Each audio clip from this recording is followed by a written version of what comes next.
Ya, mi reloj dice 9. Está ahí muteado. Me muteo yo. Y habla tú. Ahí sí.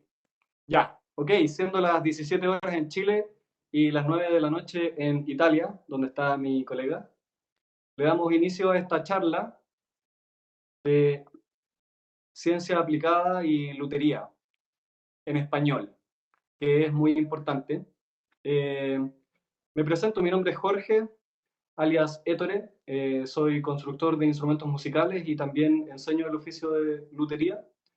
Y hace tiempo vengo siguiendo el trabajo de Sebastián González, que siempre me ha llamado mucho la atención por todo su manejo científico y su aproximación científica hacia el mundo de las maderas y en particular este último tiempo al mundo de los instrumentos de cuerda.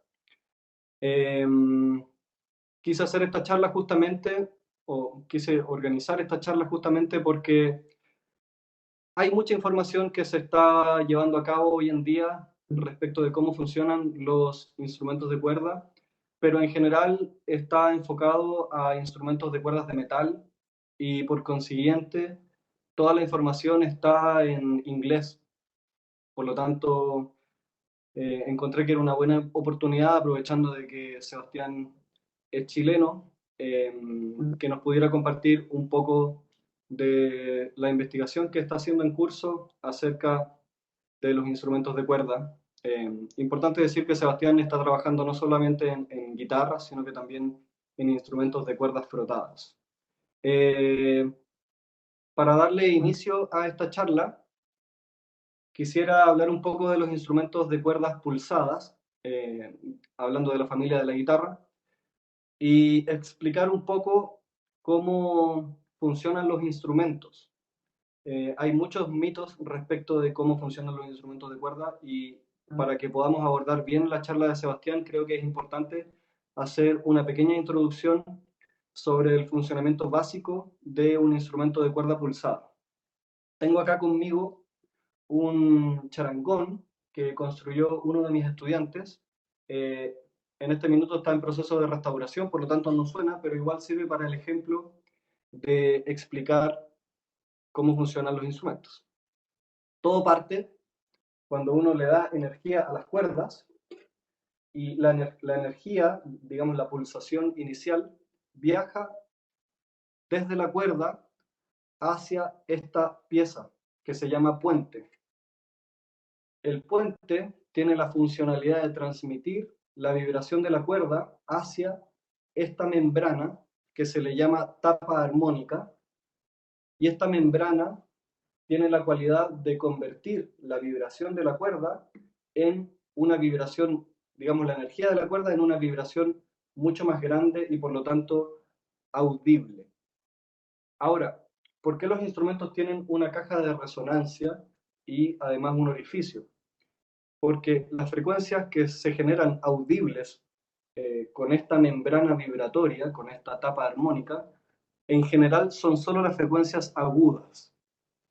Y para que un instrumento pueda tener un sonido completo que pueda abarcar un gran abanico de sonidos, es necesario que tenga una caja de resonancia que permita a las frecuencias medias y en las frecuencias graves poder equipararse con las frecuencias agudas. Entonces, básicamente la caja de resonancia viene a sumar los sonidos medios y graves. Y estos sonidos medios y graves salen por la boca.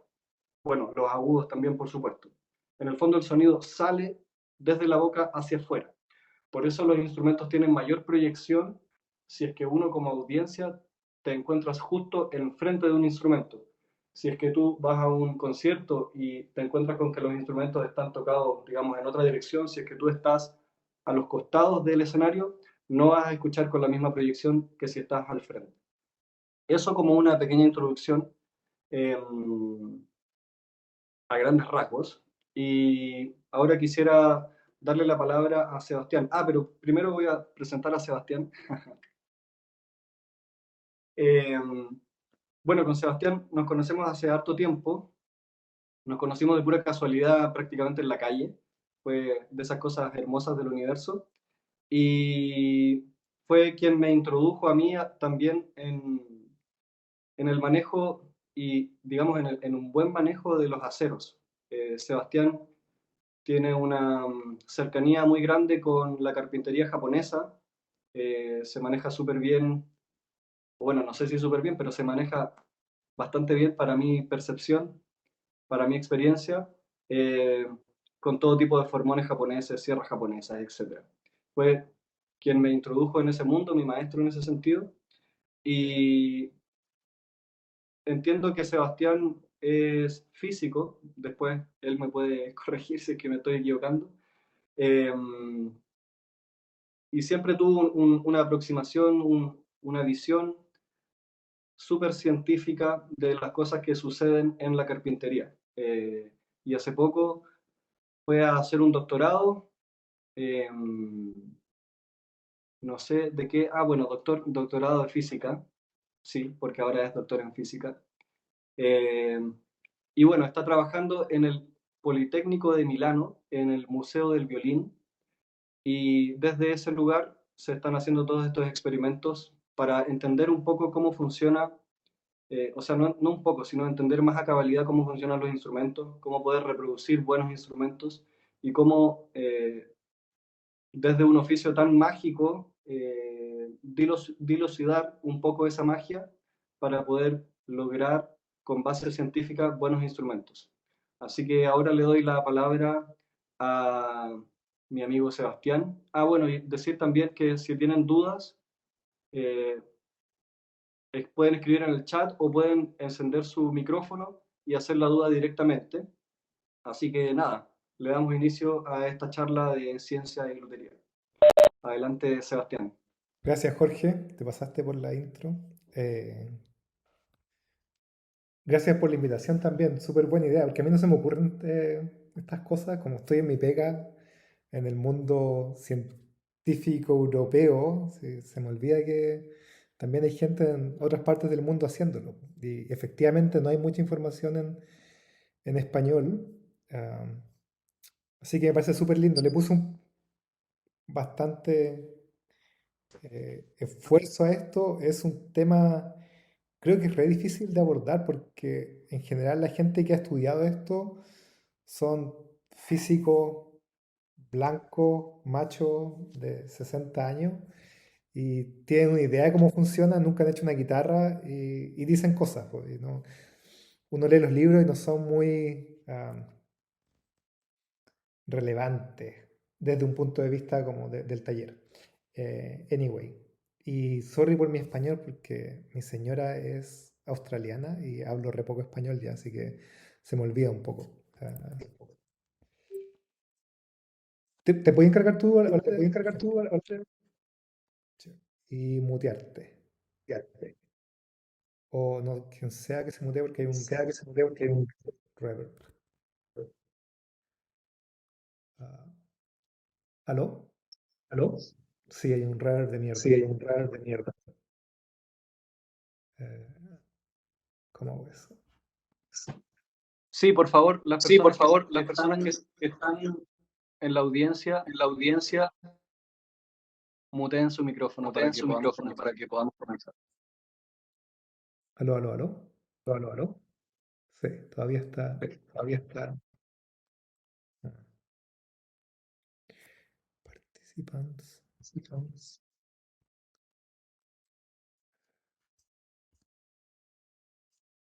Oh, no sé quién es. De hecho, Oh, no creo que sé no hay quién es. nadie. De hecho, nadie. Soy yo. Soy yo. Te iba a decir eso, Te pueden voy ser a tus decir propios eso, pueden ser altavoces, tus a lo propios mejor. altavoces. A lo mejor. En general esto no pasa, po. En realidad esto no pasa. Ahora sí, ¿no? Ahora sí, ¿no? No. Tú dijiste que te ibas a Tú conectar dijiste que te dos ibas a conectar dispositivos, dos dispositivos, dos Ah, dispositivos al mismo tiempo. sí, dije eso, pero Sí, Webex está dije dando eso, problemas. pero Webex está dando problemas. Déjame parar. Déjame parar. Share.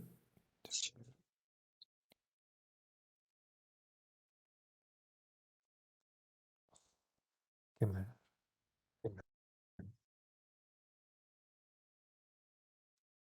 No, es mi computador. Computador. Ah,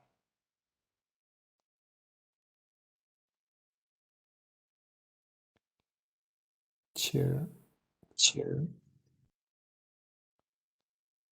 ¿Aló? Ahora sí. ¿No? Ahora sí. No. No. En el chat dicen que hay En un el chat Diego dicen G. que hay un Diego G. ¿Aló? ¿Aló? Si ¿Aló? lo ¿Aló? pudieras mutear tú. Ahí parece que está muteado. Ya. Perfecto. Sorry por eso. Ok. La, la Primero, mi nombre es Sebastián González. Corregir a Jorge de que mi doctorado, de hecho, fue antes de empezar a hacer guitarras. Eh, Fue en el 2013, casi 10 años. Fue en Holanda en medios granulares, haciendo simulaciones computacionales de medios granulares. Y ahí en Holanda conocí a mi ex señora, que era la nieta de este viejito, Opa, Wolfgang Ubel, que era un hacedor, hacía violines, como durante el tiempo que trabajó, hacía violas da gamba, instrumentos barrocos, eh, relativamente famosín. Y Julia me llevó un día a conocer a su familia y me senté en esa silla que está ahí atrás, a ver cómo Opa trabajaba. Y nada, sí, me enamoré en 3 segundos. De hecho, antes de empezar a ver el trabajo, cuando entré al taller y sentí el olor a propolis y shellac con sandarak, y el politur que le llaman los alemanes, esta solución para abrillantar los violines, el, el olor del taller ya me enamoró. Y me puse a ver cómo trabajaba. Ahí estaba ya, llevaba 4 años trabajando en el computador, súper chato de no hacer nada con mis manos y quería como cambiar de área. Y nada, pues y él como que me adoptó, me regaló un banco de trabajo de 3 metros, que no tenía cómo llevármelo para ninguna parte. Me pasó un pedazo de madera y me dijo, ya toma, hace un scroll de violín.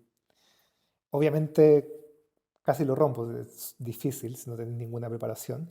Y me empecé a meter en todo el tema del trabajo en madera, como decía Olate, en particular con las herramientas japonesas que me gustan mucho. Y empecé a trabajar con madera y aprender con ellos durante un par de años. De ahí me fui a Chile, estuve en Valparaíso, abrí un taller con unos amigos donde arreglamos guitarra y perdíamos plata, pero lo pasamos muy bien. Eh, y eventualmente pedí un trabajo en el laboratorio del violino, el laboratorio de acústica del Museo del Violino en Cremona. Cremona es la capital de... eh, ah, se me cayó. La capital del violín mundial. Hay como 250 luthieres registrados acá, y más aún con los no registrados. Pero filo, es como mi introducción al tema. Y en cuanto vi lo que hacían y tenía mi doctorado en mis manos, era como, "Bueno, tengo que hacer algo con estas dos cosas". Es un saber súper lindo y muy poco verbalizado. O sea, cuando le preguntaba a Opa cómo hacer algo, él me decía, le falta aquí, allá. No medía, no, lo sentía nomás en sus manos. Él sabía cómo hacer un instrumento, pero no tenía las herramientas para explicar. Seguramente tampoco entendía cómo se entendía intelectualmente cómo se hacía. Lo sabía, sus manos sabían cómo hacer el instrumento. Y nada, pues como me puse la tarea de entender científicamente toda esta cosa. Me equivoqué de presentación. Excelente. Era esa, Chile. Ok, volviendo a lo que dijo Jorge, la guitarra produce sonido porque la cuerda se mueve, la- el movimiento se transmite al puente, el puente está pegado a la tapa vibra y eso excita el aire que hay adentro, que excita la parte de atrás. ¿Cómo se llama en español? Alguien que me diga los nombres. El fondo. El fondo, eso, perfecto. El fondo y los lados, y todo esto vibra y produce sonido desde acá, desde el hoyo, y también desde el cuerpo. Y eso de que el sonido Boca. sale es bastante... A mí me cuesta entenderlo porque en verdad el aire no se mueve, sino que se mueven ondas. Y uno podría poner una membrana encima del hoyo y igual generaría sonido. Eh, es re complicado visualizar las ondas en el aire porque son tridimensionales. Pero además llega a nuestro oído y cuando llega a nuestro oído, la forma en que uno oye, y aquí tiene que ver lo que decía Jorge de que uno necesita un amplificador de los bajos y los medios, es porque estas son cuerdas de igual volumen para diferentes frecuencias. Entre más alto quiere decir que una nota tiene que tener más energía para hacer escuchar el mismo volumen. Hay gente en el lobby, Jorge. Y como se ve en los gráficos, bueno, también depende del volumen, pero lo más interesante es que entre medio de los 2000 y los 6000 Hz, que es la frecuencia a la que lloran las guaguas, nuestro oído es más sensible. O sea, somos más sensibles a una cierta frecuencia que a los bajos. Hay otros animales que se comunican me contactó un tipo de Estados Unidos que hacía estudios de lagartijas y hacen un sonido como, como en los 10 Hz o 20 Hz, y eso se comunican por las ramas de los árboles en la selva. Súper entretenido. Pero nosotros, como somos humanos y tenemos que salvar a las guaguas que se están muriendo de hambre, tenemos el oído optimizado para escuchar en esa frecuencia. Y los bajos los escuchamos re mal. Aquí esto es como una línea más arriba significa que escuchamos más mal, mientras que una más baja escuchamos mejor. Eh, bueno, y este oído, como es humano, para cada uno es diferente. Yo, por ejemplo, tengo con las máquinas, la sierra wincha, me eché una frecuencia, un armónico de la frecuencia que andaba mi sierra está malo, no lo escucho, sobre todo en el lado derecho. Seguimos. Ok, estas vibraciones que estamos hablando, el- Perdona, Sebastián, dale. te interrumpo. Es que para cerrar tu idea, creo que no lo mencionaste, que en el fondo todos escuchamos distinto. Sí, todos escuchamos distinto, absolutamente. Por lo tanto, partiendo de ahí, digamos que se hace un poco Claro, o sea, difícil de- de fo- llegar como a la fórmula para hacer un buen instrumento. exactamente, o sea, aquí no en la presentación, ni la ciencia en general nos va a decir cómo hacer el mejor instrumento o cuál es el óptimo de cualquier cosa, porque es una cuestión absolutamente personal. O sea, uno no escucha el mundo real, uno escucha lo que tu cuerpo, tu biología te permite escuchar. Entonces, la idea es que, sí, dejémoslo ahí, voy a volver al tema después. Ok, resortes. Antes de pasar a una cuerda, que es un objeto, podríamos decir, unidimensional, porque tiene una sola dirección, el primer ejemplo de osciladores, de cosas que vibren, son los resortes. Un resorte con una masa colgando, como se ve aquí a la derecha, izquierda, sorry. Una masa M con un resorte con una constante elástica K. La constante elástica es la constante que dice cuánta fuerza te entrega un resorte por unidad de elongamiento. De hecho, uno puede, para los que son de Santiago, uno puede ir al barrio Brasil y comprar resorte. Y uno le da la constante K del resorte y el tipo te lo hace con su magia. Re entretenido. Una constante K más alta significa que el resorte eh, toma más fuerza para moverse y una constante más baja es que es más blando. Y eso influye en la frecuencia a que se va a mover la masa. Otro ejemplo de resorte es un péndulo, un péndulo de reloj o un péndulo con una cuerda con un peso. Cuando las amplitudes son chicas, se mueve a una frecuencia constante. Si no saben lo que es una frecuencia, me preguntan.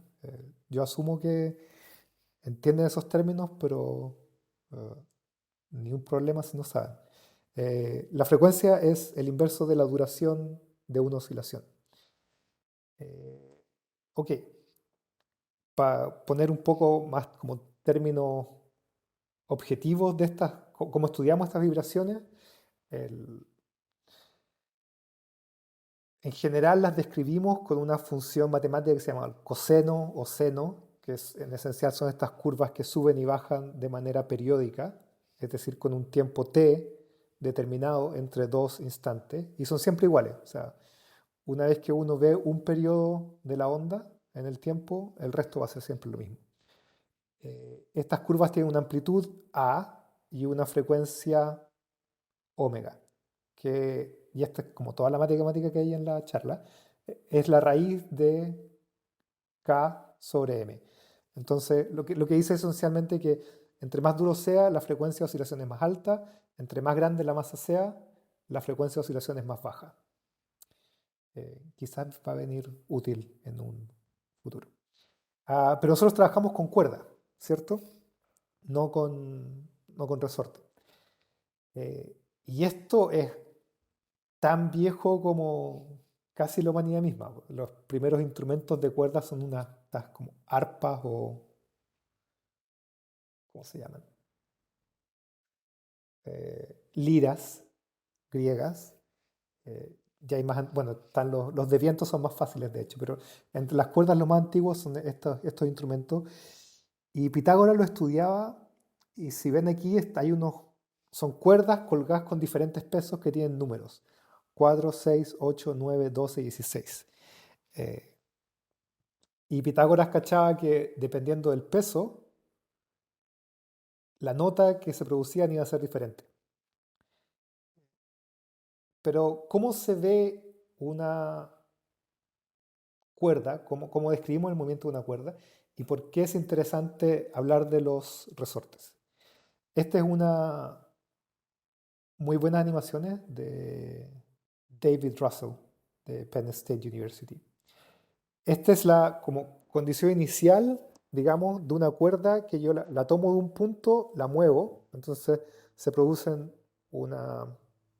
dos rectas de diferente pendiente, y las líneas de colores son la descripción de esa misma eh, movimiento en términos de los modos normales, que son las frecuencias básicas de la cuerda. Un video vale más que 1000 palabras. Mientras la onda viaja, uno puede ver esto como una superposición de todos estos otros colores chicos, que cada uno tiene una frecuencia determinada. Si se dan cuenta, la roja es la más lenta, mientras que el azul va 3 veces más rápido que la roja. Y también la azul tiene 3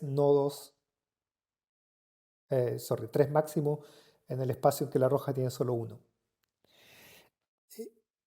Cada una de estas curvas de colores, toda la cuerda se mueve como si fuera un solo resorte. O sea, hay una amplitud que depende de la posición, pero todas tienen el mismo periodo, todas van y bajan, o sea, suben y bajan entre su máximo y su mínimo a la misma velocidad, duran siempre el mismo tiempo, tienen la misma frecuencia.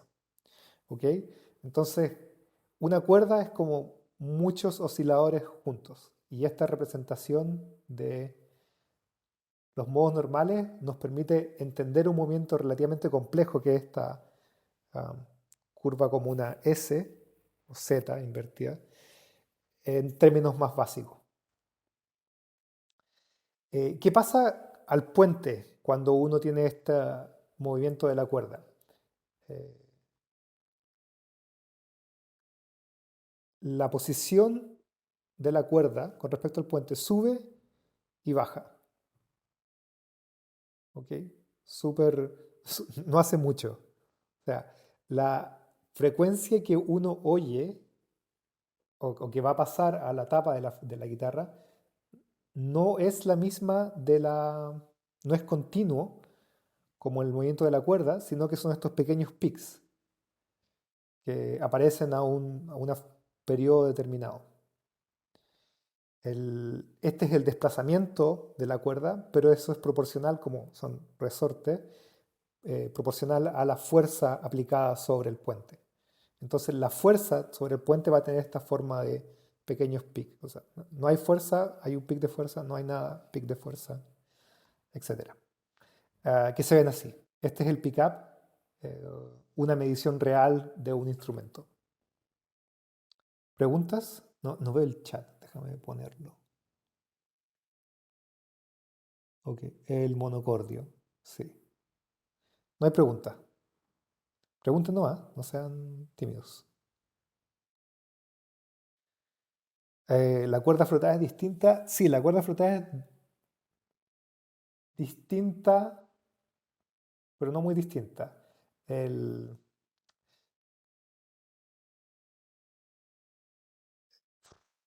Este movimiento para la cuerda flotada se llama Helmholtz. ¿Movimiento de Helmholtz? No, espérate, estoy mintiendo. Eh, Se me olvidó el nombre, tengo que verlo. Pero lo que pasa es que en la cuerda flotada está en contacto el arco con la cuerda y se mueven juntos hasta que eventualmente la fuerza es muy grande y la cuerda se desliza. Y ese deslizar tiene la misma característica de esto. Se mueven juntos, no pasa nada, de repente se mueve y hasta que llega a una posición en que se vuelve a agarrar y se empiezan a mover juntos, se devuelve y después se empieza a pegar de nuevo. Es esencialmente lo mismo, pero son distintos. Y por eso el tono es muy distinto entre un cello y una guitarra. Porque uno es como pizzicato y el otro es frotado. Eh, Son también un poco más ruidosos. Ok, voy a tratar de acordarme de poner una cita sobre eso. Ok, cuando uno toca una nota, un do, digamos, los sonidos que suenan, y eso como que se sabe de teoría armónica, aparece la fundamental, después la octava, después una quinta, otra octava, la tercera, quinta y otra cosa. Y esos son porque el sonido de la cuerda, de este do, aparece en todas las otras frecuencias más altas en, en la nota. ¿Por qué esto es importante? Porque cuando uno escucha una guitarra, uno escucha la respuesta en frecuencia no solamente en la fundamental, digamos, no sé, 440 o 220 creo que es 220 es el la de arriba, sino que es el la de arriba más todos los la hasta 20.000 Hz, más o menos. Por lo tanto, excelente, me acordaba que había hecho esto. La fundamental es 110, pero aparecen a 220, a 330, a 440, etcétera, etcétera, etcétera. Y lo que uno estudia, o lo que los científicos estudiamos, es la respuesta en frecuencia de la guitarra para una vibración dada. Por ejemplo, podemos excitar con un micrófono la guitarra y medir, lo excitamos con una frecuencia determinada y medimos cuál es su respuesta, puede ser con un micrófono, con un acelerómetro, y anotamos los decibeles para cada frecuencia. Y vamos de frecuencia una en una, anotando dónde responde más la guitarra. No sé si han empujado a alguien en un columpio. Cuando bueno, hay que empujar a la frecuencia que el columpio quiere. De hecho, cuando hago preguntas en general, si pueden contestar sí, aunque sea en el chat, lo siento que es más interactivo. Entonces, si han empujado a alguien en un columpio, respondan sí. Y esto tiene una frecuencia determinada, que ta, ta. Si lo tratan de empujar más rápido, no pasa nada. El columpio no se mueve. Por ejemplo, podríamos imaginar que el SPL, Sound Pressure Level, es cuánto se mueve, cuál es la amplitud de movimiento del columpio cuando lo excito a una cierta frecuencia. En este caso voy entre los 100 Hz y los 1000 Hz. Estos números son solo porque son simulaciones y ir a frecuencias más altas es más time consuming, pero en general para instrumentos uno debería ir hasta los 20.000 Hz, que es lo que oímos nosotros. Y mientras nos empezamos a mover en las frecuencias bajas no hay nada hasta los 180 en que aparece un primer pico. Después se baja, no pasa nada, hay otro a 380 más o menos. Y de ahí aparecen más picos. Estos peaks son los modos normales del instrumento, ¿ok? Son las frecuencias a las que el instrumento le gusta moverse. Y cuando uno toca una nota, uno está interactuando con esta respuesta en frecuencia en un rango muy grande para cada uno de los armónicos. Si uno toca un re, me muevo en la frecuencia, excepto en esta los 440 porque son armónicos de re y la, porque eso es una quinta, ¿sí? Y claro, está la quinta y la octava de la quinta. Y esta curva me dice cómo va a ser el sonido, el timbre del instrumento. Aquí cada pic corresponde a una forma que tiene la guitarra de moverse. El primero es un modo que se llama el breathing mode, el modo de respiración. De hecho, yo lo llamaba de fuelles en la charla pasada, que se abren y se cierran al mismo tiempo. Y la segunda en general es un dipolo y las otras ya son más complicadas. ¿Preguntas hasta acá? Seba, yo quería preguntarte una cosa. Dale. Bueno, ese primer movimiento también yo lo he escuchado como un monopolo. Ya, sí. Es monopolo porque es un mono y polo, no sé por qué le dicen polo, porque es un máximo, pero mientras que el dipolo son dos máximos, de hecho estos dos están con el color porque es el desplazamiento, pero están a desfase. Uno va hacia arriba mientras el otro va hacia abajo y al revés. Eh, Y, disculpa, quería preguntarte sobre ese gráfico que tiene un montón de picos. ujú. Tú dices que eso debiese reflejar el timbre de un instrumento. Quería preguntarte cómo, cómo llegaron a ese gráfico. La analogía es que del columpio creo que es más o menos buena porque vamos excitando el columpio a una determinada frecuencia con un parlante, ponte tú. ¿Cachai? Tiráis ondas puras a 100 Hz, a 101 Hz, a 102 Hz y veis cuánto se mueve el columpio. ¿Cachai? ¿Cómo hicimos esto? En verdad bueno, de hecho es casi lo mismo. En la simulación ponemos una oscilación y vemos cuál es la amplitud de movimiento. De hecho, no es la amplitud de movimiento, ponemos como micrófonos virtuales alrededor del instrumento y medimos cuánto sonido se genera. ¿Cachai? Lo que yo quería... Perdón, no sé si habías Dale, terminado. dale, dale. Lo que yo quería preguntar justamente iba en la misma línea. Si esto era una simulación o lo habías hecho realmente. Si era una simulación, me imagino que has aplicado la frecuencia de un re en el puente para ver cómo vibra la simulación de la tapa. Eh, bueno, la línea la hago para todas las frecuencias, y sí, la hago precisamente en el puente, se me olvidó decir eso, y mido el sonido alrededor. Es una simulación, pero tenemos también los resultados experimentales son más o menos lo mismo. Los resultados experimentales son un poco diferentes, porque lo que uno hace, en vez de excitar a una frecuencia en particular y mover esta frecuencia de 1 a 1 Hz, por ejemplo, uno le pega un golpe con un martillo chiquitito. eh, Porque cuando uno hace un impulso, se excitan todos los modos. Entonces, con una como combinación matemática, uno puede obtener esto mismo de pegarle un solo golpe en vez de hacer una excitación en frecuencia 1 a 1.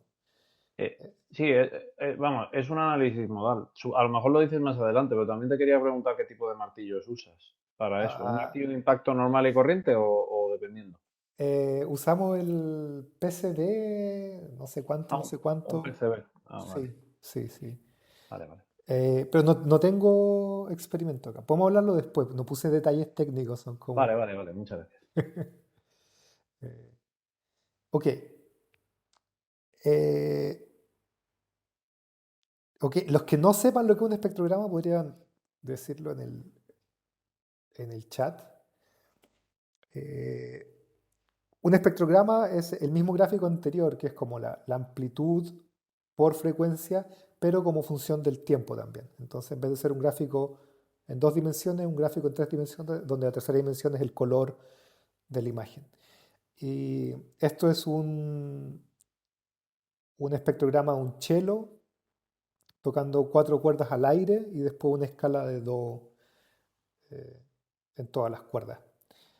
Y se ven claramente los armónicos que les decía hace una slides atrás.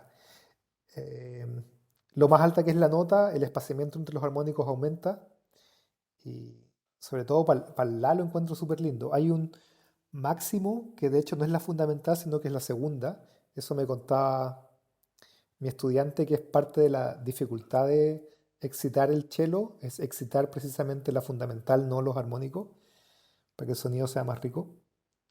Y como ven, la excitación llega a los 10.000 Hz y sigue. Nadie respondió a lo del espectrograma. Ok, ya, los modos normales. Las cuerdas son unidimensionales, por lo tanto se mueven en una sola dirección. Cuando pasamos a una membrana, ya hay 2 dimensiones. Membranas cuadradas son más fáciles de estudiar que con forma de guitarra. Y de la misma forma en que el movimiento de la cuerda se puede separar en cuerdas sinusoidales con diferentes frecuencias, en una membrana se puede descomponer el movimiento. Ah, buena, Luca. Se puede separar los distintos modos del instrumento y estos se ven en un sistema rectangular. Es re fácil porque se decomponen entre X y Y. Entonces uno puede tener un número entero de modos en una dirección y un modo entero de modos de peaks y valles en otro. El tiempo es irrelevante porque todos se mueven a la misma frecuencia, por lo tanto cada modo normal tiene una frecuencia. Y esa frecuencia es lo que uno mide en estas curvas de respuesta. Cuando veo la frecuencia de 180 aquí, tiene un peak, significa que el modo que tiene esa forma se mueve a esa frecuencia. Okay. Esta es una imagen desde arriba del mismo, bueno, no es el mismo modo normal, ahora son 3x2, que también oscila. Y en este caso, la membrana sube y baja, donde están los colores, el azul y el rojo, pero en el verde el desplazamiento es cero. Y ese desplazamiento cero, esas líneas, generan los patrones de Chladni, que no sé si conocen. Cuando uno pone arena encima de una membrana, de hecho arena funciona re mal, mejores son semillas de amapola o té molido. Sí, perfecto. Uno excita una placa a una cierta frecuencia y empiezan a aparecer modos.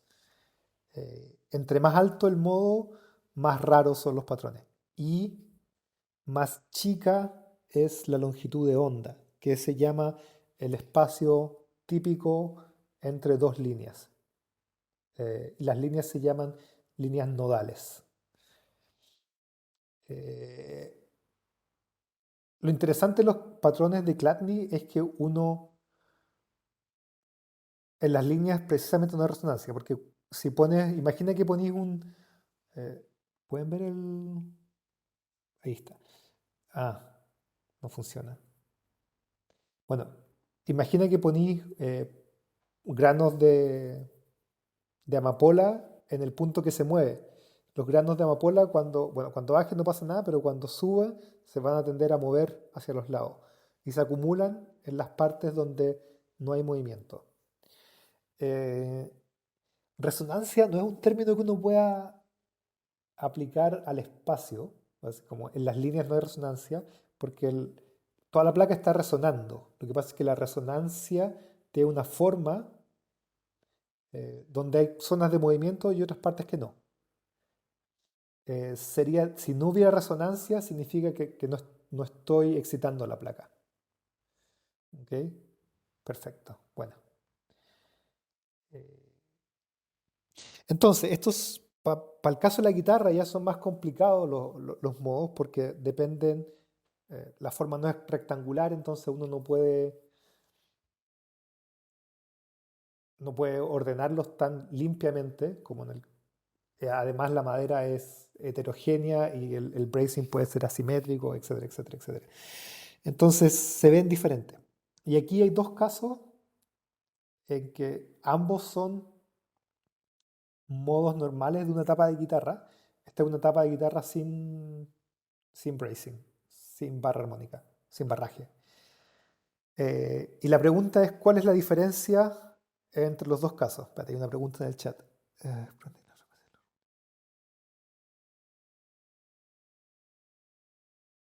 Eh, bueno, en el violín, esos son conocidos como la pregunta ¿es prudente que las frecuencias de los armónicos coincidan con las frecuencias de los modos de vibración de la tapa?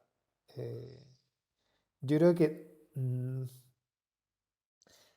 A es difícil hacerlo, B es un poco molesto porque cada vez que toques una nota en particular va a vibrar todo mucho más que el resto, entonces va a ser poco balanceado. Creo que idealmente es dejar el peak de la primera entre dos notas para que sea más balanceado. Ok, pregunta, ¿se les ocurre cuál es la diferencia entre caso 1 y caso 2? ¿Y por qué las formas normales, la- los modos normales son diferentes? El caso 1 parece los primeros, un monopolo y un dipolo parecen las primeras frecuencias, las demás baja frecuencia. El- Están todas ordenadas de primera a quinta. Son, bueno, las frecuencias son un poco diferentes, pero mm, no tiene que ver con eso. Eh, Masa, altura, la primera es la frecuencia de vibración o del agujero, de la tapa o del fondo, no, entiendo, por ser un monopolo, y la segunda asociada, no, porque no tiene brazos. no, el masa, forma y material son todos los mismos. Una tiene los lados y fondo, exactamente. Eh, no es eso, pero una está soportada a los bordes. En todos estos casos, el borde es de color blanco, no se mueve, mientras que es el centro del instrumento el que se mueve. Esta es una condición de borde que se asimila más a una guitarra armada, donde está pegado todo el borde a los lados y los lados a la tapa, al fondo. Mientras que el caso 2 es como se vería la tapa si uno la deja libre o soportada en elásticos. Y en ese caso, en el caso en que la tapa esté libre, el primer modo es un modo de rotación. Las cuatro esquinas se mueven eh, así, como un modo cruz que se llama. Eh, y el movimiento precisamente es máximo en las esquinas. Bueno, no hay esquinas en una guitarra, pero espero que me entiendan la idea. En, como las En cuatro. el perímetro, en los bordes. No es el borde porque es como las esquinas del perímetro. Por lo tanto, no está fijo a los bordes. Entonces, dependiendo de las condiciones de borde, te puedes mutear. Ah, no. Alguien se desmuteó y suena un ruido.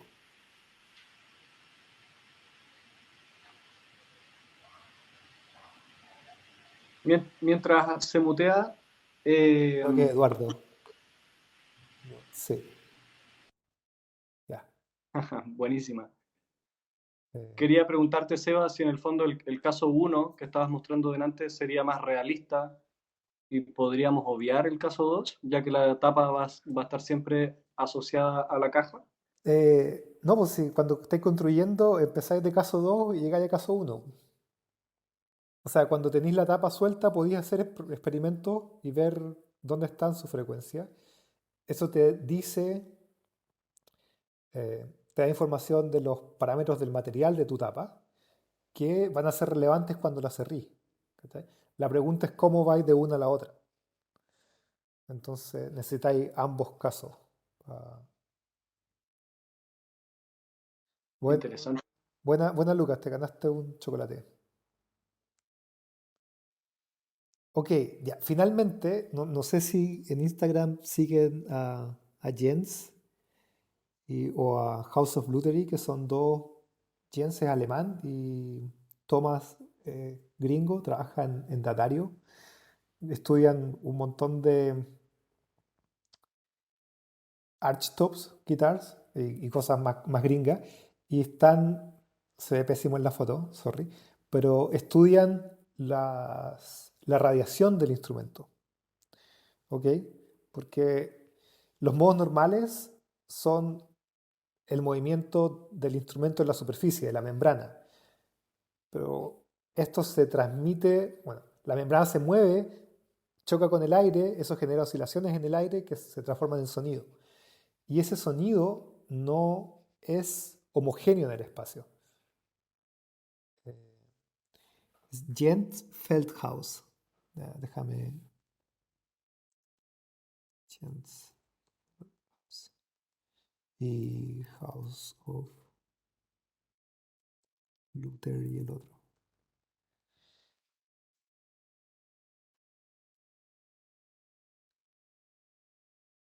Lo que está haciendo este tipo, el de la izquierda, es ponéis la guitarra en el centro, ponéis un arreglo de micrófono eh,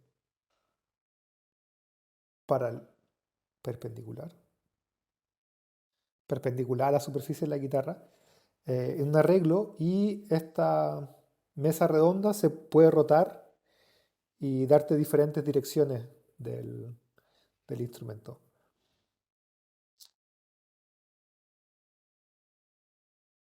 Y uno tiene una señal para cada ángulo y se pueden hacer plots de eh, cuánto es lo mismo que... Mi computador está lentísimo. Lo mismo que esto en frecuencia, pero ahora uno puede medir el sonido en el espacio alrededor del instrumento. Y por eso les decía que es como complejo pensar las ondas en 3D, las ondas de sonido, porque no son esféricas. Se propagan más en una dirección que en otra, y ese es un ejemplo. Es donde uno le excita un modo, se mueve y la distribución de sonido es espacial. Este ejemplo de acá, como del recording, que uno tiende a pensar en el sonido como un WAV, que es una señal unidimensional que sube y baja. Pero eso es porque esa es la información que le metemos a un parlante para hacer ruido. No es actualmente lo que pasa en el mundo cuando uno toca algo. Cuando yo toco una nota, es todo el espacio que se llena de sonido. Es mucho más complejo que esto de acá. Ok, por ejemplo, este es una Archtop Guitar que está haciendo uno de mis alumnos, en que... Ah, y la forma en que el sonido radia también va a depender de parámetros constructivos y materiales del instrumento. Por ejemplo, Este es un archtop guitar en que la tapa de la guitarra la adelgazamos o la engrosamos en los bordes. En general, las archtops son de 6 milímetros. Nosotros hacemos como versiones con 4 milímetros por el borde, por esta parte, como en la cintura y en el lower bout, o 6 milímetros. Subimos más o menos 2. Y para alguna frecuencia el cambio es bastante grande. Hay unas que aumenta la producción de sonido notoriamente, son los decibeles, va de 30 decibeles a 40 en el frente. Entonces, uno al hacer un instrumento no solo tiene que ver cómo se comporta en frecuencia, también cómo se comporta en el espacio. ¿Ok? Ah, ¿preguntas hasta acá?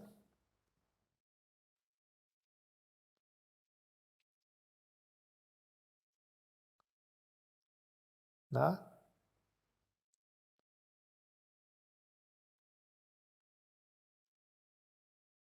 Seguimos. Ya, este es un tema. Cuando sacas la directividad también es midiendo punto a punto. Sí, claro, medís cada 1 grado o cada cuánto te dé la paciencia. Cada 1 grado son 360 mediciones y cada una de esas mediciones consiste en pegarle con un martillo y grabar la señal de los 4 micrófonos. Esa es una de las razones por qué no hago experimentos yo, hago simulaciones porque son más fáciles, menos time consuming.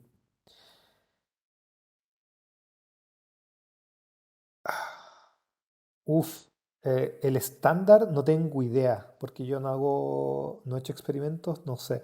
Lo que sí, idealmente se hace en una sala anecoica, que son salas donde no hay eco.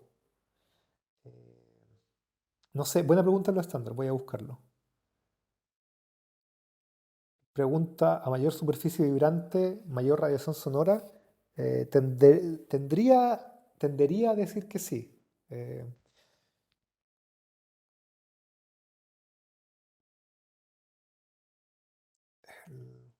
Yo estoy- al menos, Dale. disculpa, en mi experiencia, claro, una tapa más grande involucra una mayor radiación o irradiación de sonido. Em, es difícil que un charango suene con la misma potencia que una dreadnought. Pero, bueno, ya, las violinas son distintos que son forzados, sí. Sí, o sea, seguramente sí.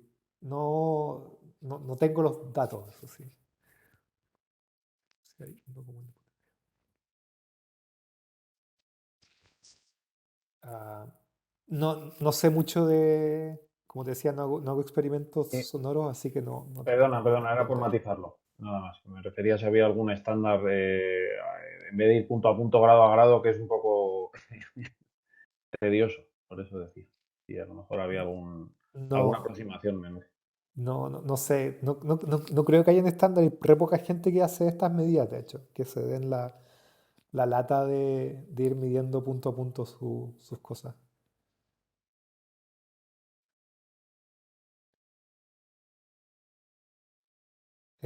Pía, no entiendo tu pregunta. Porque espera, los armónicos, ¿te refieres a los armónicos de las cuerdas?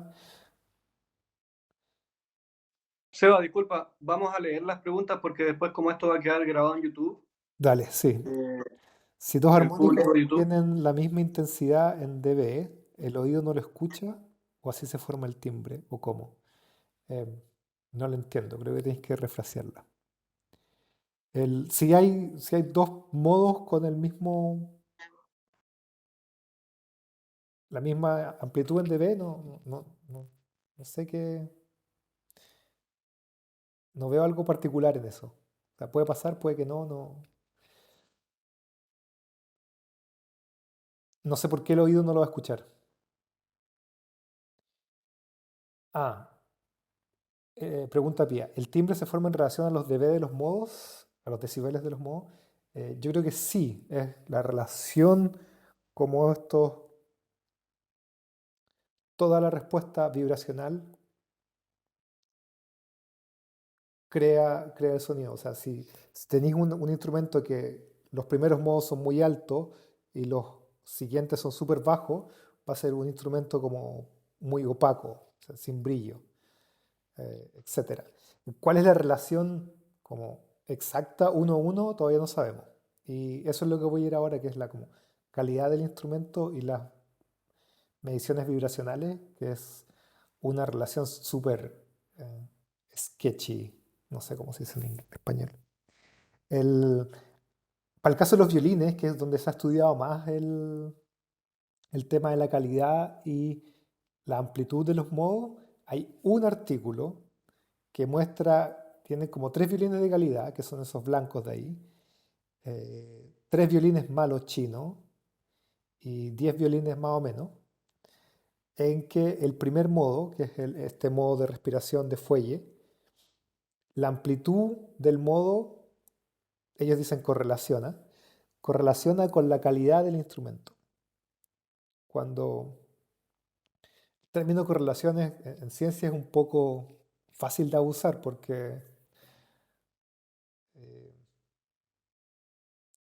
uno dice si sube no quiero usar un ejemplo de global warming porque es mala idea.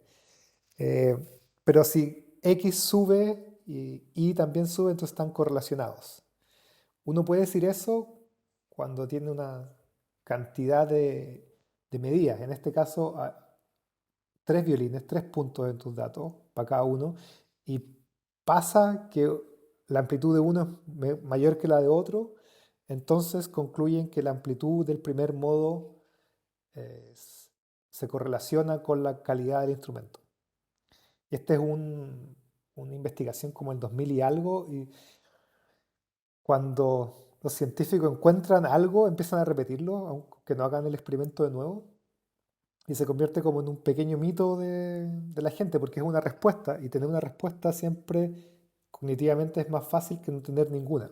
Que decir, como no sabemos cómo se hace, no sabemos cuál es la relación todavía, gente tiende a preferir tener una respuesta mala a vivir en la incertidumbre. Y por lo tanto, o sea, el timbre se relaciona a los dB de los modos, sí. ¿Cómo es esa relación? No tengo la menor idea. Estamos estudiando, pero el próximo año saber más. Ok, segundo tema, ejemplo de los modos y la calidad del instrumento. Aquí hay como el valor de preferencia de 10 violines. El D es como un Strat muy caro, mientras que el F es un chino malo. Las barras de error son la desviación estándar de cuánto prefieren cada uno. 15 músicos profesionales son este experimento.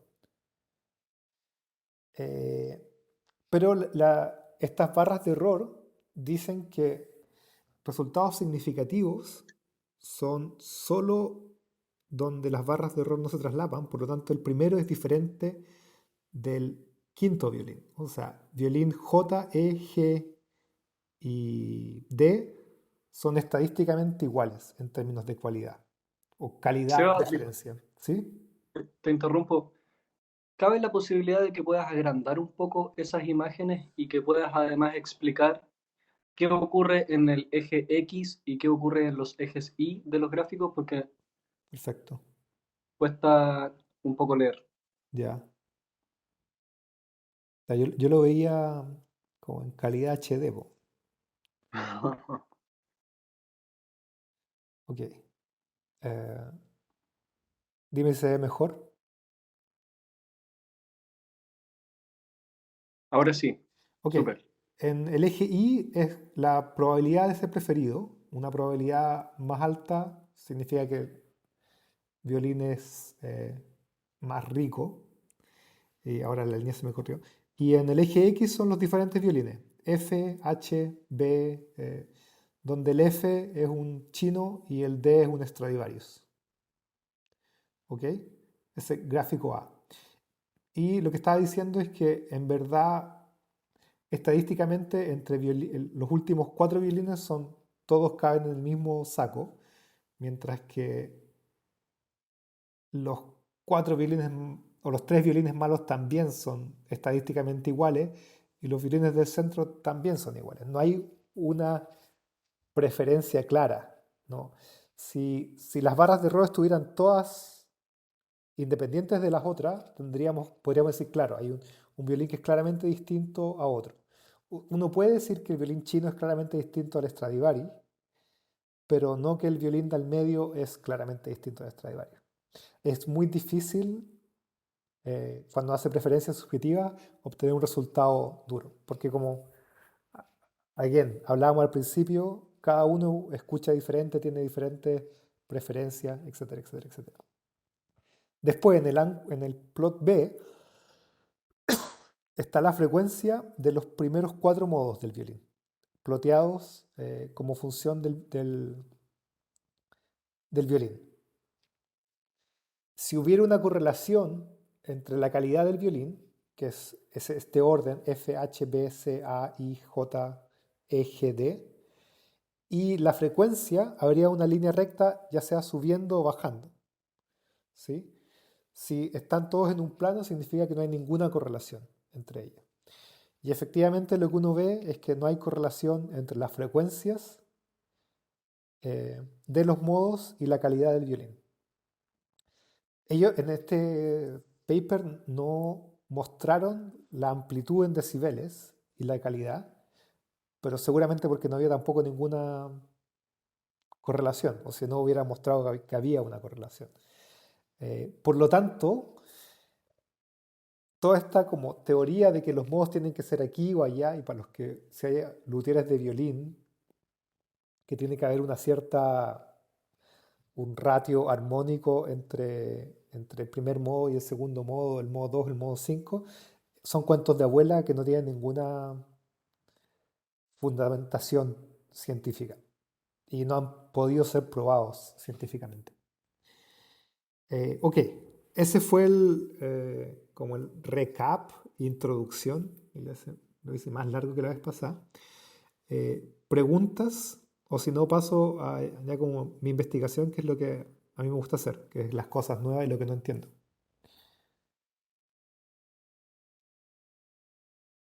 Si no hay preguntas, me doy un vaso de agua y continúo. Ok, yo puedo rellenar. Sebastián Sebastián menciona que ha hecho esta charla por una vez anterior y fue en una residencia de lutería acá en Chile, en la región de Chiloé, o bueno, en la isla de Chiloé.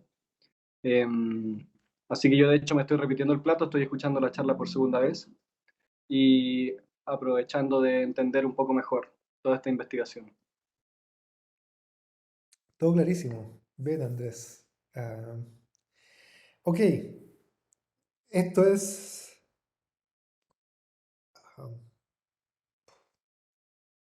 ya, mi cerebro se empieza a cansar después de como los 40 minutos de hablar, me pongo tonto, entonces me disculpan. Este es el trabajo que he hecho en el museo los últimos año y medio, 2 años, o menos, no sé. Te- Pero, porque el primer año como que me dediqué a los violines, el segundo empezamos, o el tercero empezamos a ver más guitarras. Y hay 3 cosas. Primero es el uso de metamateriales en guitarras. Que metamateriales son materiales donde las propiedades del material están determinadas por la estructura geométrica de este más que su constitución propia. Voy a volver a eso. En el caso de las guitarras, no sé si conocen las guitarras de double top, que son un veneer de abeto con un sándwich entre un veneer de abeto, Nomex o balsa con hoyo y otro veneer. Y la gente dice que eso hace que las guitarras sean más livianas, igual de rígidas y tengan mejor proyección.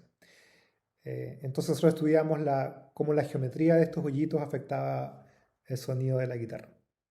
Después tenemos los resultados en Archtop Guitars Y por último, aunque el orden esté invertido, es optimización computacional aplicado a tapas de guitarras, donde lo que hicimos fue tomar dos tapas de guitarras, eh, la hice yo, experimentales, que son distintas, o sea, geométricamente iguales, pero vibran de manera distinta porque sus materiales son distintos.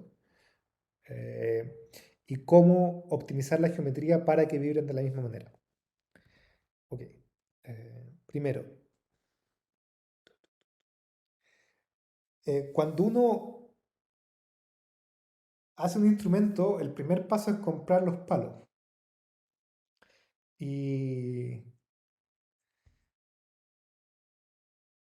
dos parámetros del material como básicos son la densidad de este, el peso esencialmente, ya que todas tienen la misma forma, y la rigidez, stiffness. Y de ahora en adelante le voy a llamar stiffness porque me cuesta decir la palabra rigidez y se me olvida siempre. Estos son como 800 piezas de madera para hacer los bracing. Y estos tipos en Alemania, en Dresden, midieron la densidad y la stiffness. Y esencialmente sigue una línea recta, pero con una spread bastante grande.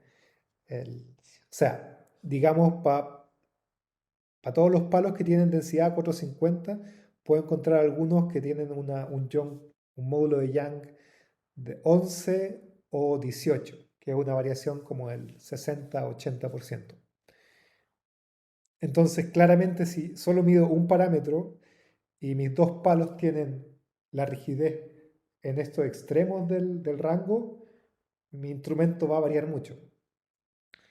Am, Seguramente, o sea, no creo que sepan qué es el módulo de Young, pero es solamente una medición de la rigidez del material, y si lo ven en términos de resortes, es la constante elástica a la que va a oscilar el palo. Entre más alta sea, más rápido oscila un pedazo de madera. Por eso cuando los luthieres hacen el tap tone cuando están comprando, quieren escuchar una cierta frecuencia porque se correlaciona con el módulo de Young del instrumento. Quisimos de hecho, estos son unos colaboradores en Chile, fue agarrar una placa para hacer guitarra y hacerle hoyitos. Eh, los hoyos eran o pasados completos, y queda como queso gruyère, o solamente por un lado, que es hacerlo útil en una guitarra. No cambié esa imagen. Ok, y encontramos que la stiffness de la placa, aquí, a la medida que uno aumenta el tamaño del hoyo, disminuye, que es esperable, al igual que la densidad efectiva. O sea, puedo hacer una placa más liviana, pero lo hago pagando el precio de que la hago menos rígida. Pero dependiendo de cómo hago esos hoyos, si hago elipses a lo largo de la beta, círculos o elipses radiales, voy a cambiar cuánto disminuyo la rigidez de la tapa. Y el óptimo es hacerlas a lo largo del grano, porque puedo disminuir la densidad, pero mantener la rigidez relativamente alta. Ok. Entonces, lo que hicimos fue modelar una guitarra en 3D. Están en Fusion, por si quieren usarla. Este es un modelo Torres, donde modelamos todos los componentes con diferentes maderas, el puente, la tapa de mahogany, los braces y el fan. Y a la tapa de abeto estudiamos tres casos. uno con la tapa sólida, otro con hoyitos en la dirección longitudinal y otro con hoyitos en la dirección radial. En este caso, el espesor de la tapa son 2,5 milímetros, por lo tanto estos hoyos que son de 2 milímetros dejan 0,5 por el lado exterior de la tapa para que no se vea una guitarra llena de hoyos. ¿Qué pasa cuando uno mira las frecuencias? Las frecuencias de la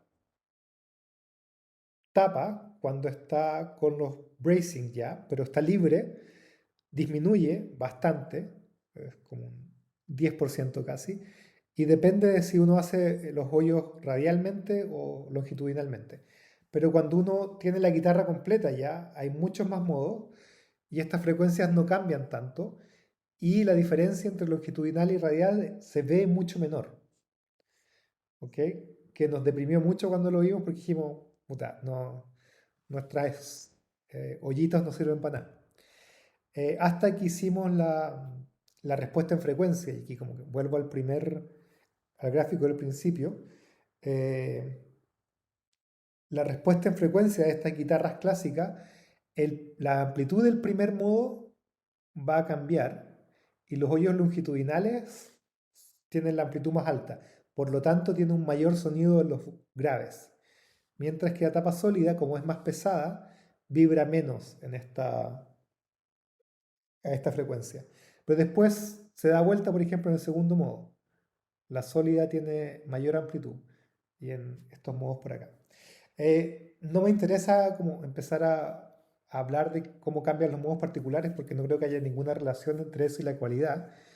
Pero la gracia es que con estas curvas y un poco de magia computacional, uno puede sintetizar el sonido de la guitarra. Y espero que haya compartido con sonido y me digan escuchar.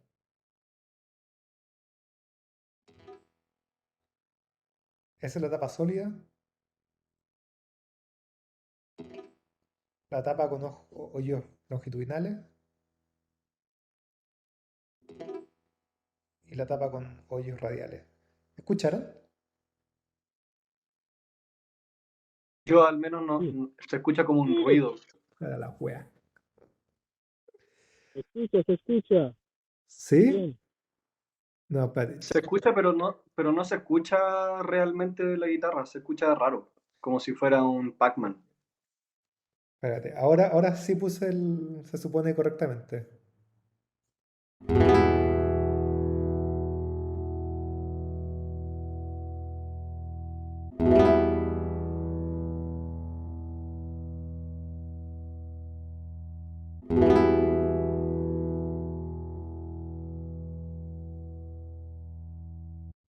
Ok, el algoritmo va a hacer esto es re entretenido porque Mark, un amigo, agarra una guitarra eléctrica con el pickup y toca la guitarra como a mano y con la señal del pickup eso lo metemos a través de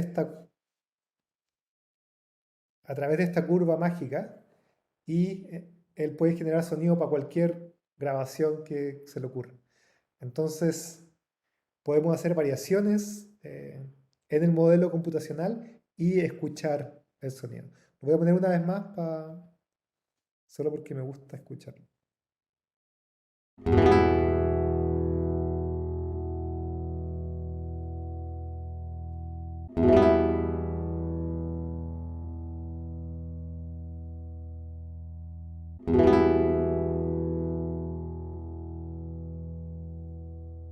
Lucas dice que cada curva sería como un ecualizador. Exactamente eso es, po. Eso es una guitarra, un ecualizador y amplificador del sonido de las cuerdas. Entonces, si tenéis las mismas cuerdas y tocáis lo mismo, el, el timbre va a ser cómo está este ecualizador definido. ¿Ok? Después, aparte de hacer el sonido, vimos también, porque le estamos haciendo hoyo a la guitarra, entonces obviamente la hacemos más débil y estudiamos cuál es el efecto de poner el puente.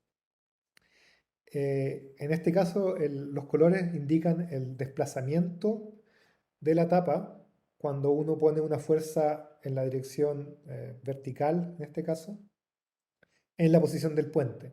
Eso genera un torque que dobla la guitarra, hace que se hunda al frente del puente y que se levante en la parte de atrás. Y si miran con atención, el P es el tamaño de los hoyitos, desde 0,3 a 1. Al aumentar el tamaño de los hoyitos, aumenta el desplazamiento. Y esto es mucho más notorio en el caso en que los hoyos están orientados radialmente. De hecho, si ven acá el último radial, como que se abre mucho más para los lados,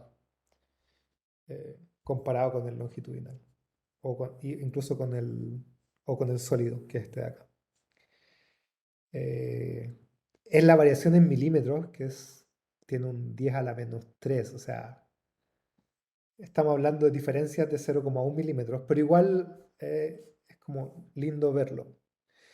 Y esto es otra de las cosas que podemos ver, tiene que ver con los criterios de failure, que eso es fractura, fracaso, la falla. Los criterios de falla del material, cuándo se va a romper. Entre más rojo sea, más probable que se rompa. Y lo mismo, vemos que las líneas longitudinales como que son mejores que hacer que las líneas radiales. Eso fue interesante ver porque nadie sabía cómo orientar los metamateriales. Y al parecer orientarlos longitudinalmente es mejor que orientarlos de manera radial. Eh, ¿Preguntas de esta parte? ¿Hicieron alguna prueba con la orientación en diagonal? Sí, pero la orientación en diagonal queda aquí entre medio de estas dos. Entonces, de hecho, te movís continuamente si rotamos todos los hoyitos. A medida que vais rotando los hoyitos, bajáis, pasáis por el centro, después llegáis al mínimo y de ahí subís.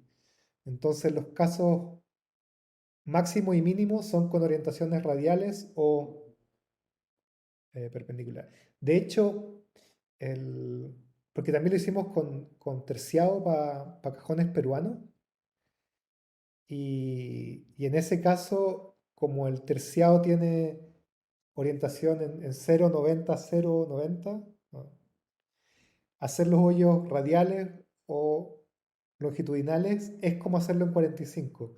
Y los resultados nos quedaron pésimos. Porque no. Es mejor, o sea, veis más diferencia cuando hacéis en una dirección o en la otra.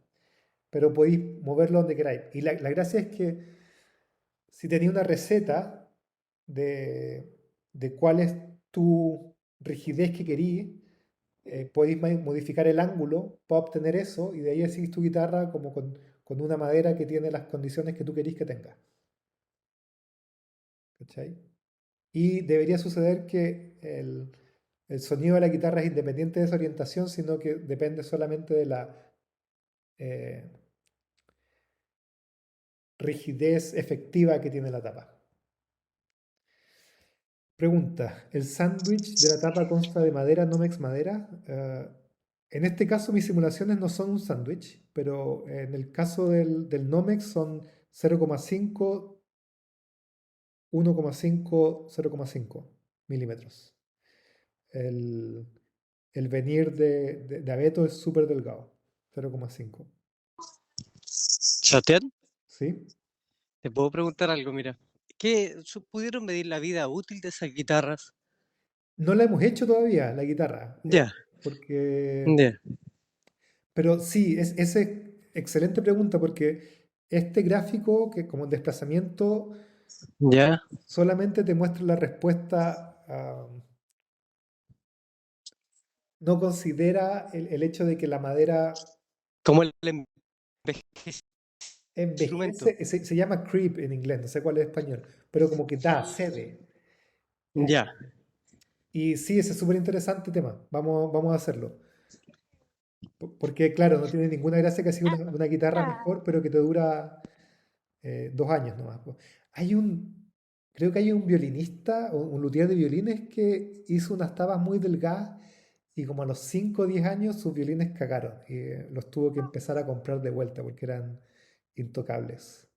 Eso Claro, claro que yo había escuchado algo similar con que, bueno, yo a veces sigo a un alemán que hace guitarra así, que hace como con ranura. Y también escuché que como que la vida útil de esa guitarra no es tan larga como por ejemplo una torre que dura 100 años o más incluso.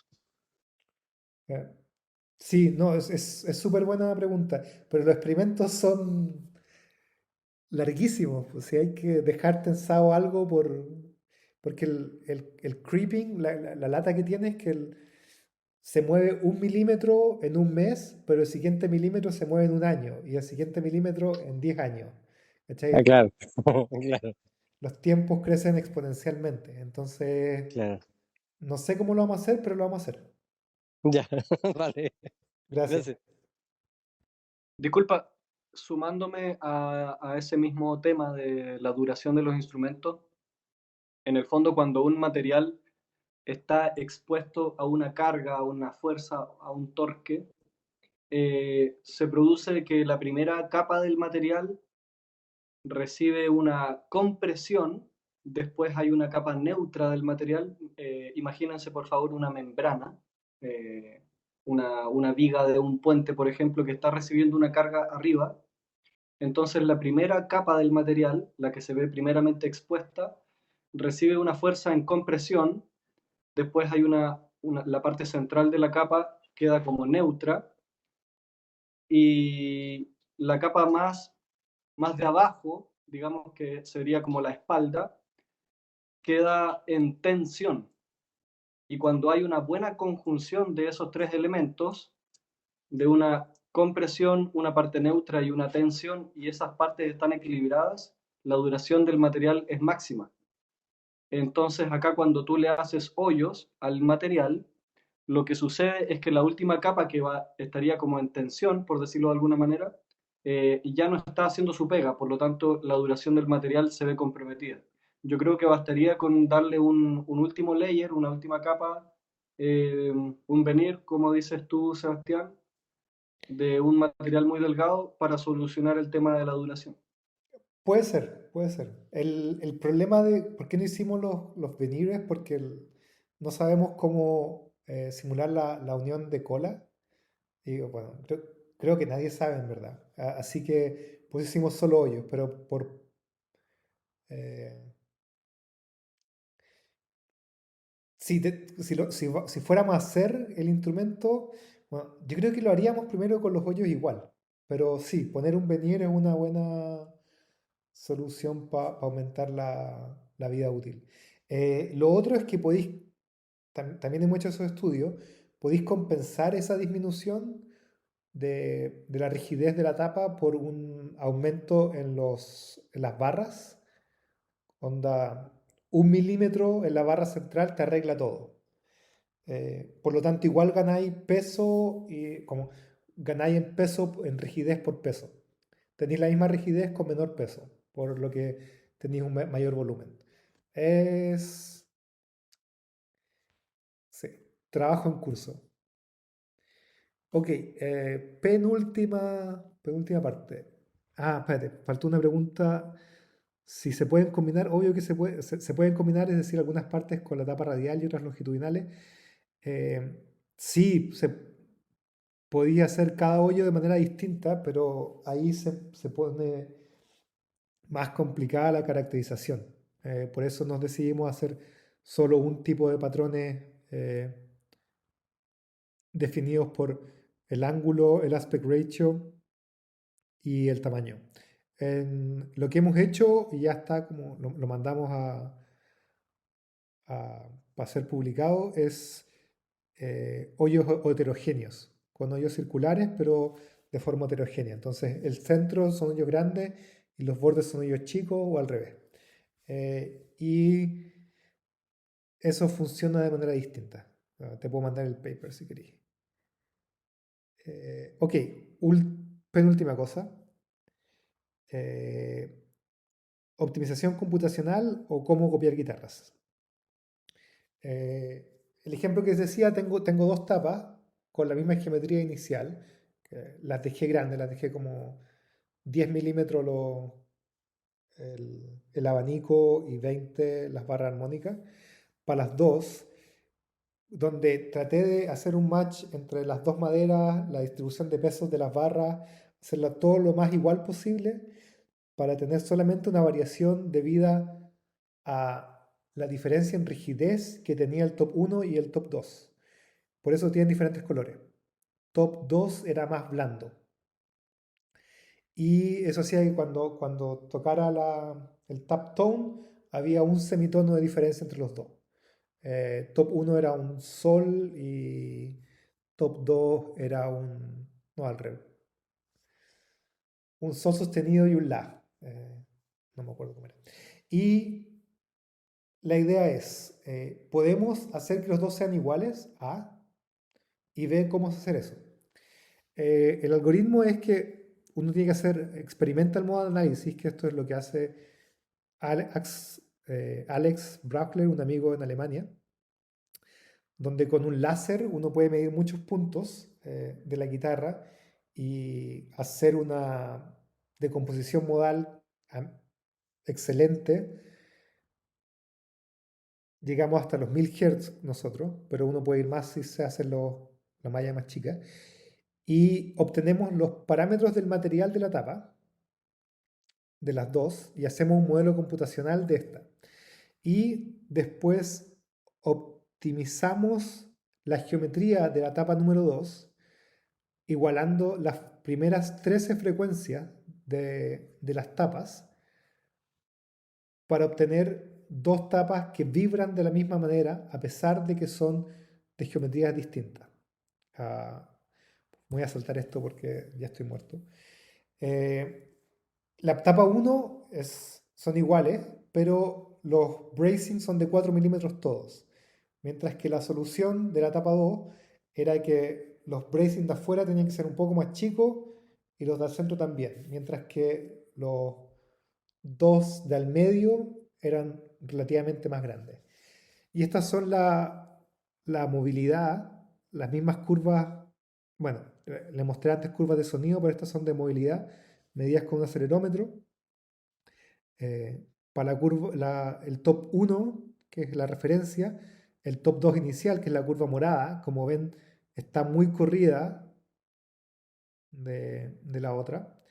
Y el computador hace la predicción, optimiza, nos dice cuál es la geometría, tallamos nosotros la geometría y obtenemos la curva verde, top 2, que es relativamente igual. No sé en términos perceptuales porque todavía no construyo la guitarra entera, pero funciona.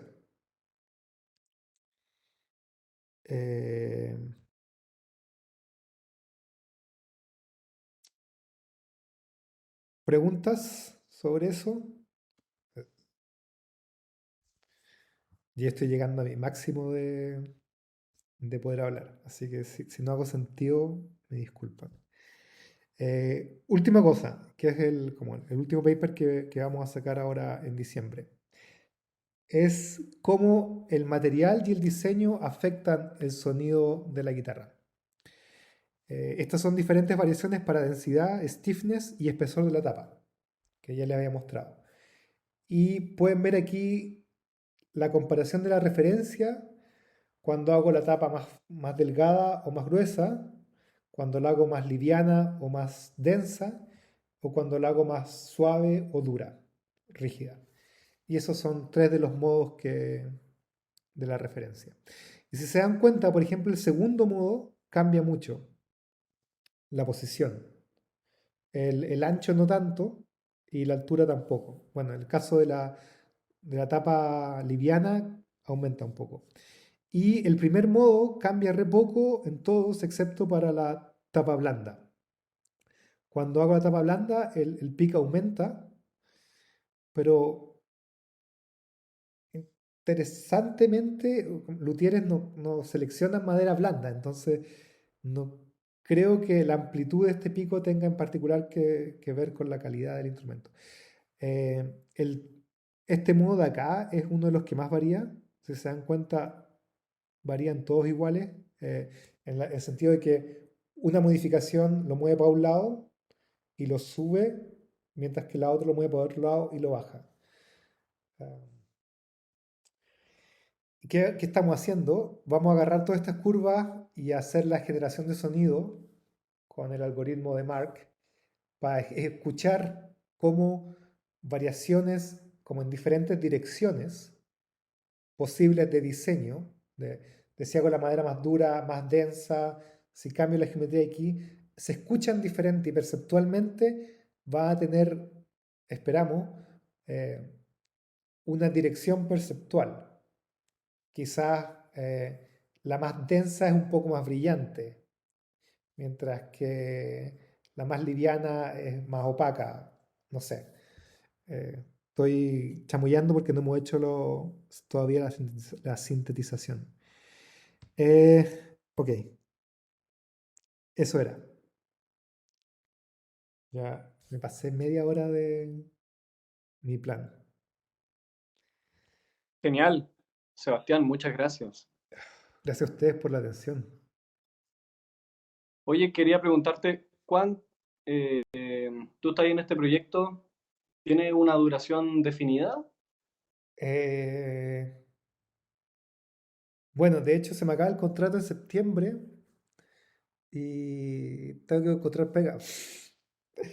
Voy a postular ahora a otra. O sea, tengo un par de opciones, así que no creo que pare. O sea, este proyecto igual no va a durar tanto más, a septiembre del próximo año, me imagino. No, sí, este Sí. próximo año. Este año ya pasó.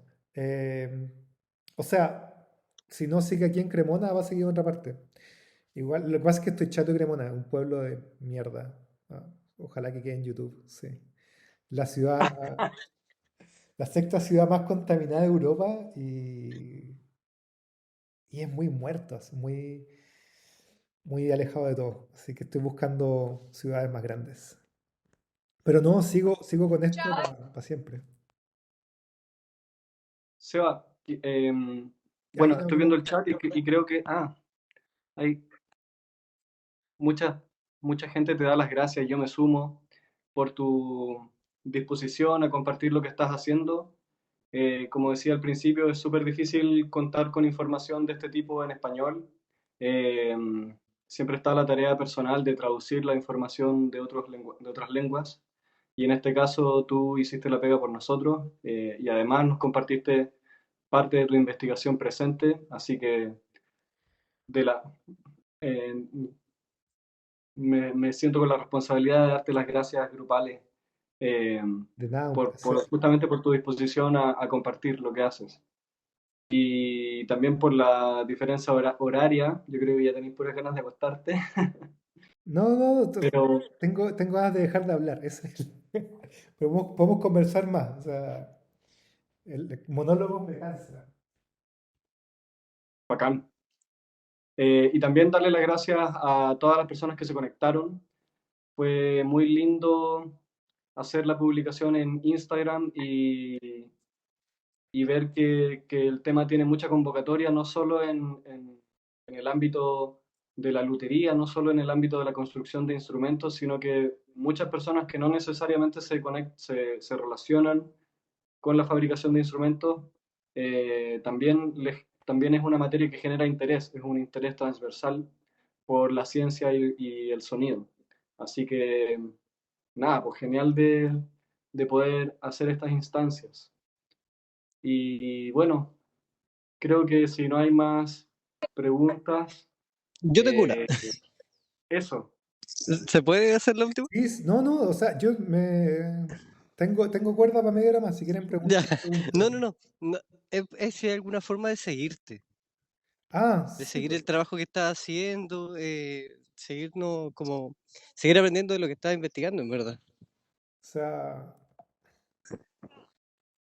lo más fácil es Instagram. Ahí pongo mi. ¿Y estás con tu nombre completo, así como Juan Sebastián No, ahí González Briones? mandé. Sí, espérate, mira, Yo les puedo, yo les puedo compartir el Instagram después en mis historias. Ya, ya, ya vale. el, Vale, muchas gracias. De hecho, así me enteré yo que Sebastián estaba haciendo todas estas investigaciones, viendo sus publicaciones, sus Suiza. posts. Buena, buena.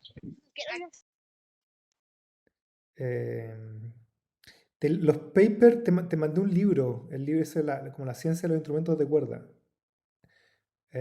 Los otros están todos online. Onda, si te metías a mi eh, Scholar, espera. No, o sea, no, es muy Barça, si no te voy a hacer la pega. Tienes que buscarlos tú. Te metís con SciHub. Esta guay debe ser ilegal, pero bueno. SciHub podéis buscar artículos científicos si no están libres. Ya, vale. Eso y Google Scholar. Sí. O sea, puedo mandarte la charla en PDF después, Jorge, pero más que eso, no creo que mucho. Bacán. No, bueno, es importante también tenerte a ti como una suerte de traductor de la ciencia, porque justamente me mandaste algunos papers, yo los vi, igual es un lenguaje súper duro para mí, ¿cachai? Entonces, por eso yo sentía la necesidad de esta charla. Y bueno, uno va analizando este tipo de información y van saliendo dudas después, así que igual dejo la invitación abierta para que eh, directamente a Sebastián o a mi Instagram me hagan consultas y podemos hacer una segunda charla si es que Sebastián está dispuesto más adelante.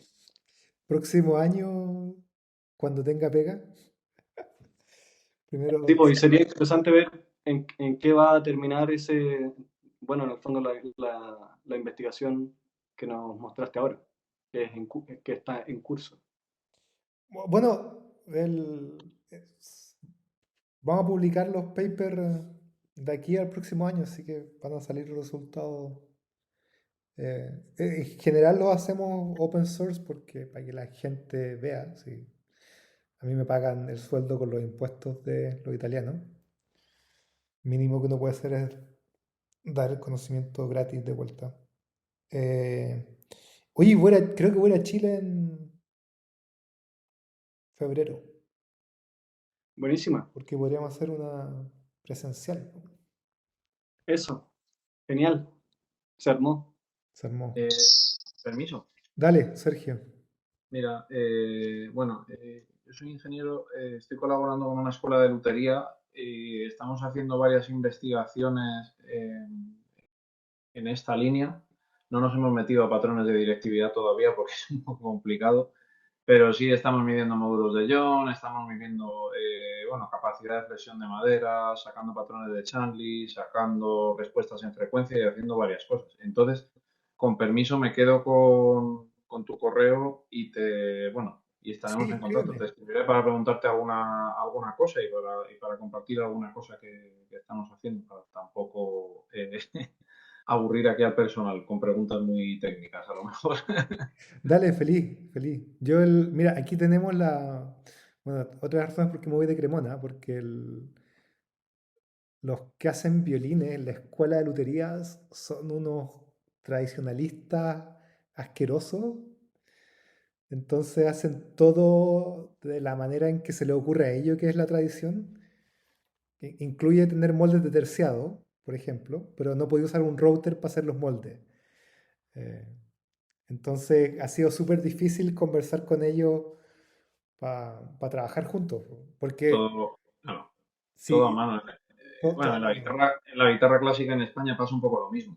Es Ok, decir, en toda la construcción de guitarra clásica hay mucha magia, mucho misterio y, bueno, lo que estamos intentando es darle un poquito una vuelta y hacerlo todo un poco más técnico, con parámetros un poco más físicos para apoyarnos en la ciencia un poco, que para eso está.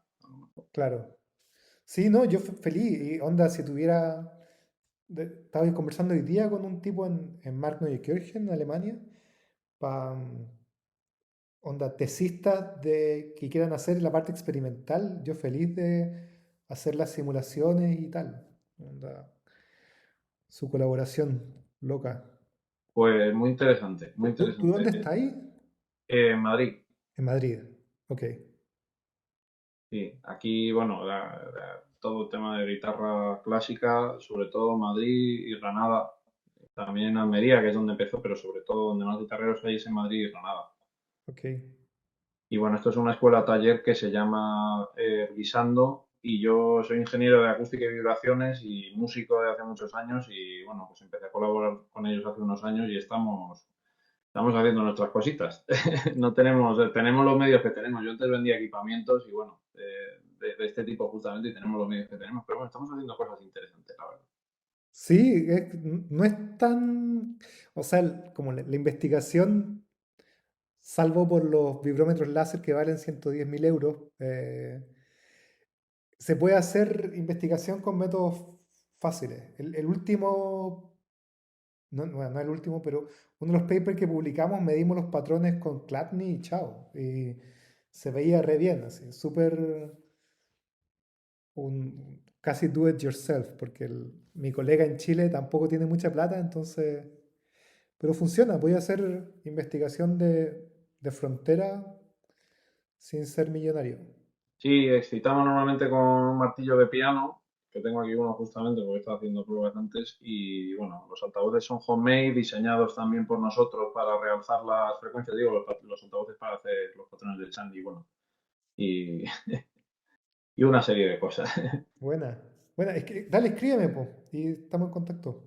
Muchas gracias, estupendo, y muchas gracias por la charla, ha sido muy interesante. Muchas gracias. Gracias. Y gracias por la organización, obviamente. Sí, ha sido un placer.